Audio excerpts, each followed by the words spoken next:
President, and gentlemen, ladies of the House, standing here with 8 minutes in my hands and at this venerable and rather magnificent institution, I was going to assure you that I belong to the Henry VIII School of Public Speaking, that as Henry VIII said to his wives, I shall not keep you long.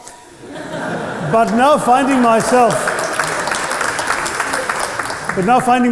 the seventh speaker out of 8 in what must already seem a rather long evening to you, I rather feel like Henry VIII's last wife. I more or less know what's expected of me, but I'm not sure how to do it any differently. Perhaps what I should do is really try and pay attention to the arguments that were advanced by the opposition today. We had, for example, Sir Richard Ottaway challenging the very idea that it could be argued that the economic situation of the colonies was actually worsened by the experience of British colonialism. Well, I stand to offer you the Indian example, Sir Richard. India's share of the world economy when Britain arrived on its shores was 23%. By the time the British left, it was down to below 4%. Why? Simply because India had been governed for the benefit of Britain. Britain's rise for 200 years was financed by its depredations in India. In fact, Britain's industrial revolution was actually premised upon the deindustrialization of India. The handloom weavers, for example, famed across the world, whose products were exported around the world, Britain came right in. There were actually these weavers making fine muslin, light as woven air, it was said. And Britain came right in, smashed their thumbs, broke their looms, imposed tariffs and duties on their cloth and products, and started, of course, taking the raw materials from India and shipping back manufactured cloth, flooding the world's markets with what became the products of the dark and satanic mills of Victorian England. That meant that the weavers in India became beggars, and India went from being a world-famous exporter of finished cloth into an importer, went from having 27% of world trade to less than 2%. Meanwhile, colonialists like Robert Clive bought their rotten boroughs in England on the proceeds of their loot in India, while taking the Hindi word loot into their dictionaries as well as their habits.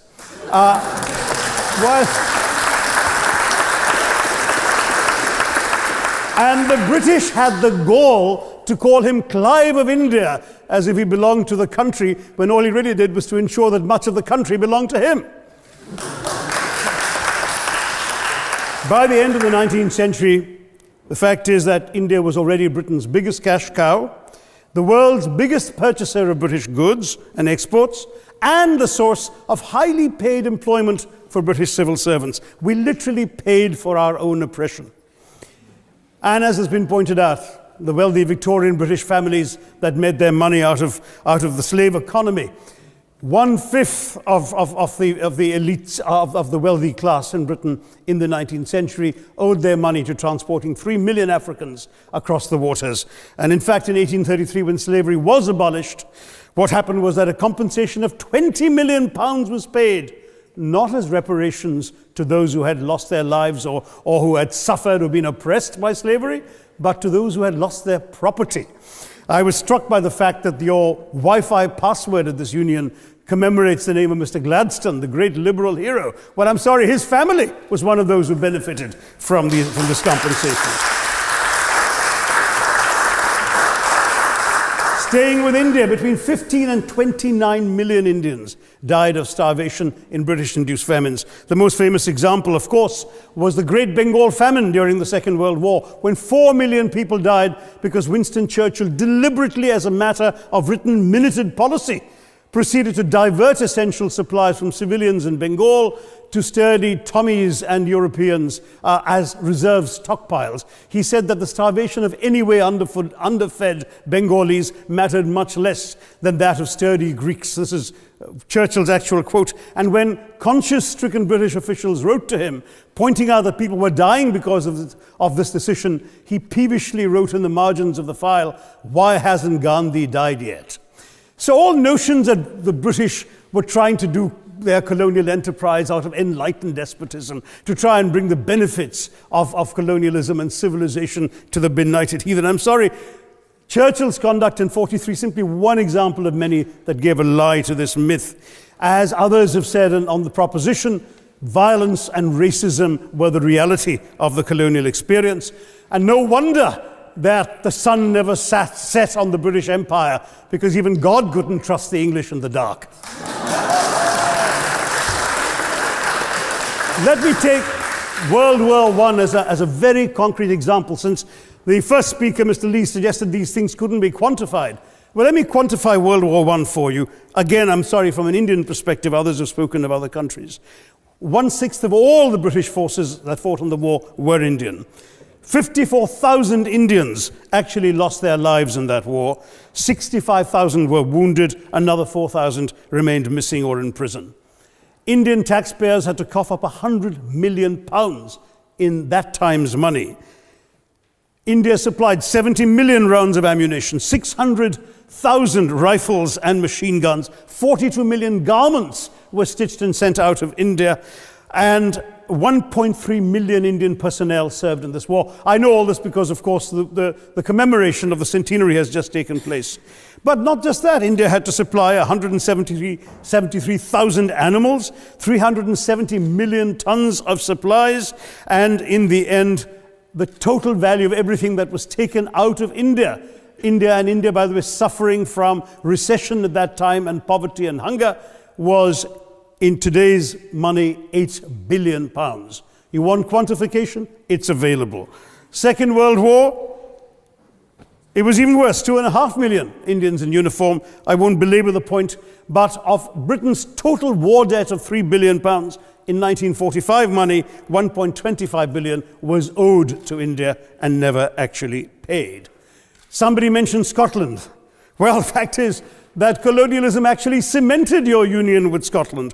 You know, the Scots had actually tried to send colonies out before 1707. They'd all failed, I'm sorry to say.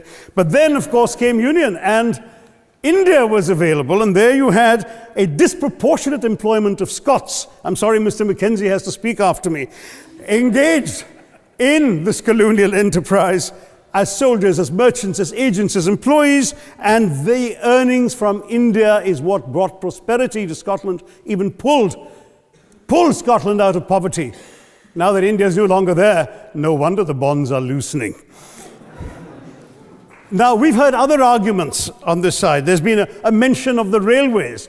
Well, let me tell you, first of all, as my colleague, the Jamaican High Commissioner, has pointed out, railways and roads were really built to serve British interests and not those of the local people. But I might add that many countries have built railways and roads without having had to be colonized in order to do so.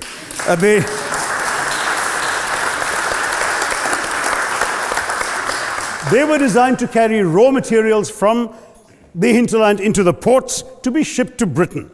And the fact is that the Indian or Jamaican or other colonial public, their needs were incidental.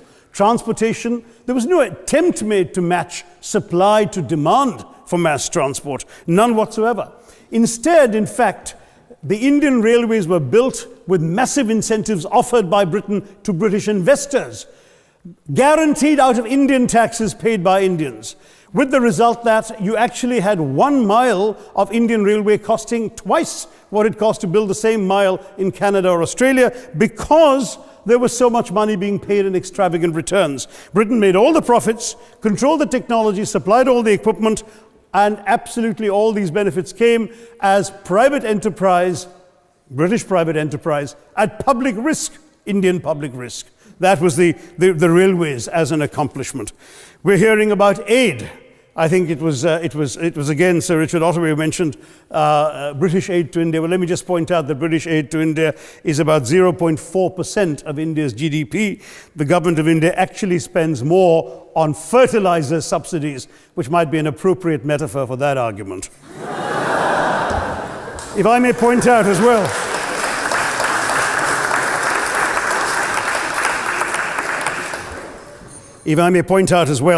that as my fellow speakers from the proposition have pointed out, there have been incidents of racial violence, of loot, of massacres, of bloodshed, of transportation, in India's case, even of one of our last Mughal emperor. Yes, maybe today's Britons are not responsible for some of these depredations, but the same speakers have pointed with pride to their foreign aid. You're not responsible for the people starving in Somalia, but you give them aid. Surely the principle of reparations for the wrongs that have been done cannot be denied. It's been pointed out, for example, the dehumanization of Africans in the Caribbean, the massive psychological damage that has been done, the undermining of social traditions, of property rights, of the authority structures of these societies, all in the interests of British colonialism. And the fact remains that many of today's problems in these countries, including the persistence, in some cases the creation of racial and ethnic and religious tensions, were the direct result of the colonial experience. So there is a moral debt that needs to be paid. Someone challenged reparations elsewhere. Well, I'm sorry, Germany doesn't just give reparations to Israel. It also gave reparations to Poland. Perhaps some of the speakers here are too young to remember the dramatic picture of Chancellor Willy Brandt on his knees in the Warsaw Ghetto in 1970. And there are other examples. There is Italy's reparations to Libya. There's Japan's to Korea. Even Britain has paid reparations to the New Zealand Maoris. So it's not as if this is something unprecedented or unheard of that's going to somehow open some sort of nasty Pandora's box. No wonder Professor Lewis reminded us that he's from Texas. There's a wonderful expression in Texas that summarizes the arguments of the opposition: all hat and no cattle. Now, if I can just quickly look through the other notes I was scribbling while they were speaking, there was reference to democracy and rule of law. Let me say with the greatest possible respect, it's a bit rich to oppress, enslave, kill, torture, maim people for 200 years and then celebrate the fact that they're democratic at the end of it.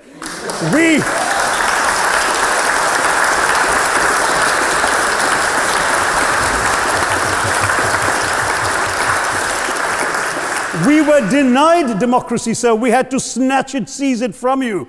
With the greatest reluctance, it was conceded in India's case after 150 years of British rule, and that too with limited franchise. Yes, indeed, ma'am. The opposition spoke quite highly of Greek and Athenian democracy on which the West should pride itself, and spoke of liberty and equality in that same name. The Athenian democracy was only functioning because of the slave society on which it was built. That's the nature of colonisation. All right, I don't think that needs contradiction, not from me at any rate. But if I may just point out, I think the argument made by a couple of the speakers, the first speaker, Mr. Lee in particular, conceded all the evil atrocities of colonialism, but essentially suggested that reparations won't really help. They won't help the right people. They'll be used as a propaganda tool.